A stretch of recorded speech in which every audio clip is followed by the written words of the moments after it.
Odds are you've seen photos and video that look much like this on Facebook and YouTube. And while you'd like to be able to share some of the things that you see in underwater caves with your friends and family, you don't really want it to look like this. No, what you want to be sharing is this kind of imagery. Imagery that's exciting, captivating, and makes you look good. And the good news is you can. And you don't have to spend a lot of money to do it. Even something as simple as a GoPro can capture amazing images.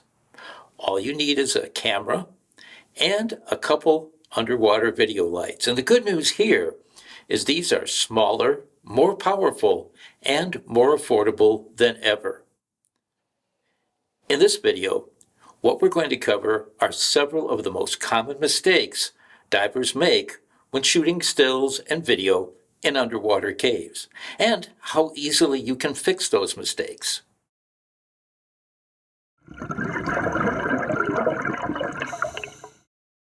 POV stands for point of view. It's what happens when the camera sees the same thing you would see if you were the lead person in a cave diving team.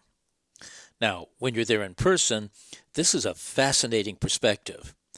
When you have to watch somebody else's POV footage, well, not so much. You can improve POV footage by putting a diver in the frame. Divers are more intrinsically interesting to watch, and they provide a sense of scale, showing how big or how small the cave actually is. Our cave diving lights are great for exploration. Their tightly focused, laser-like beams are great for looking down long passageways and into cracks and crevices. But when it comes to photography and video, well, they suck. They leave your viewers looking at frames that are mostly dark. For serious underwater photography and video, you're going to want to switch to video lights.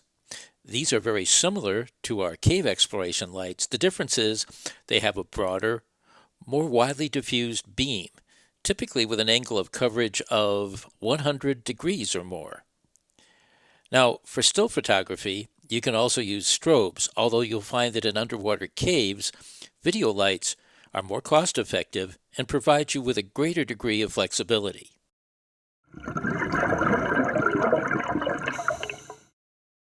Most aspiring cave photographers and videographers make the mistake of putting all of their lights on the camera itself. This results in what you see here, where the area immediately in front of the camera is well lit, but most of the cave itself remains in the dark.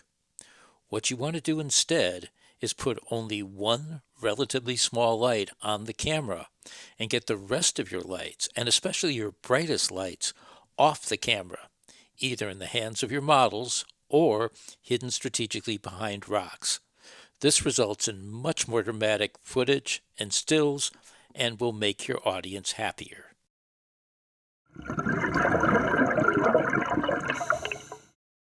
Would you like to put your audience to sleep? It's not hard.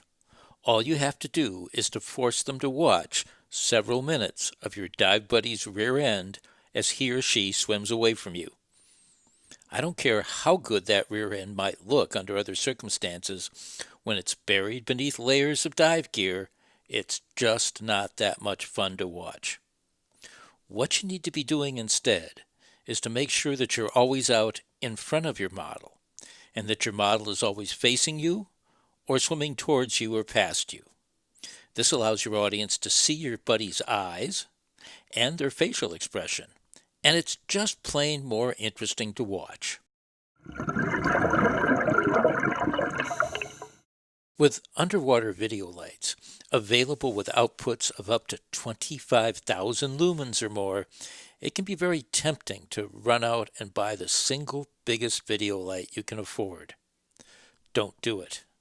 You're better off spending that money on several smaller lights. Why? Well, as this clip shows, when you have several smaller lights, you can stage them at strategic locations throughout the cave passageway, resulting in better overall illumination and more detail. You also want to remember to put your brightest lights furthest from the camera. This makes the apparent illumination more even throughout the passageway. Has this ever happened to you? You and a buddy shoot some underwater photos or video, but when you go to post them online, some yahoo jumps on your case claiming that because only one diver appears in the images, you are somehow promoting solo diving. It's as though they're too stupid to figure out that it took at least two of you for this to happen in the first place. Well, that kind of idiocracy notwithstanding, it is better if you can show two divers instead of just one. Now, if you have two buddies with you, that's easy to do. But if it's just you and one other person, well, if you're shooting video, there is a workaround. There are inexpensive, waterproof tripods that can support the weight of a GoPro, a Sea Life, or other compact underwater camera. That's how we were able to get these images that you see right here. Here is a quick summary of the 6 things that can have an immediate impact on the quality of your underwater cave photography and video. Avoid POVs. Ditch your cave lights and use real underwater video lights instead.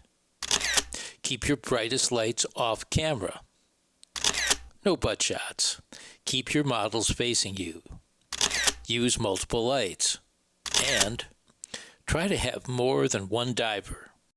As you've seen, following these 6 steps can have a dramatic effect on your underwater photos and videos.